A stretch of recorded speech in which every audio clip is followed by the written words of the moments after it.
Biodiversity, which in other words is diversity of life on Earth, all the animals and the plants that interact with each other, is actually in deep trouble. Extinction rate, through which species disappear from the planet, is 1,000 times higher than natural rates.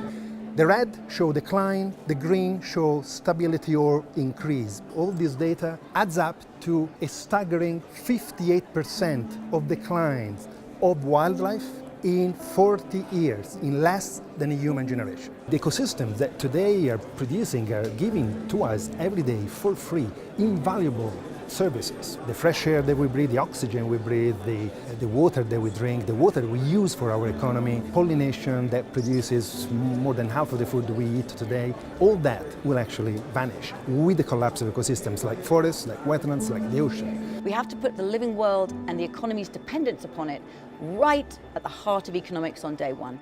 The economy's goal should not be a proxy default goal of ever-rising GDP growth. It should be meeting the needs of all within the needs of the planet. Here we are in Sumatra, the peat lowland forests. We're starting in 1984, and over time you can see rapid transformation of that forest with its extraordinary biodiversity into palm oil plantation. Now, take a trip to the supermarket and you will be pushed to come away with a trolley full of goods that doesn't contain palm oil. And it's also used as a biofuel, but look how it's transformed the forest. 40% of land of the planet is already occupied by agriculture. And this is the main driver of habitat and biodiversity loss. The way we produce food today is highly inefficient and is having a massive impact on the natural systems of the planet. If we move to trade in Brazilian soy, in Indonesian palm, the demand is coming from many of the high-income countries, and it shows us how deeply interconnected we are in terms of all of our engagement and responsibility for ongoing deforestation in the world. On land, agriculture is the main driver. On the ocean is actually overfishing. Overfishing has a complex impact on the very complex web of life in the marine environment. But the other big threat to the ocean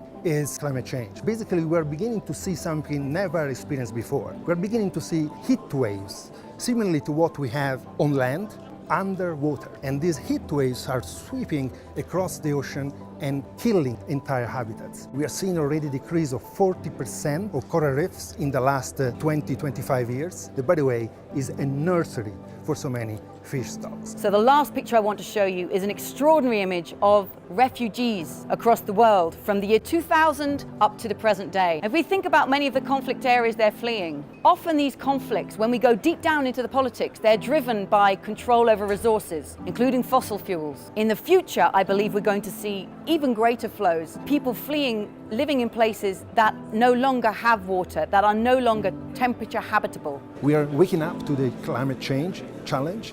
We need to consider biodiversity loss, equally important, equally worrying, and equally serious. If we want to talk about the degradation of the living world, climate breakdown, and catastrophic biodiversity loss, it comes into the language of mainstream economics as environmental externalities. Now, if you find yourself talking about the destruction of the living world as an externality, you already know you've got a problem with your theory. The theory's too small. We need to start again with the living world and the economy as a subsystem that's dependent upon it. We need language, pictures, and framing that is fit for our times.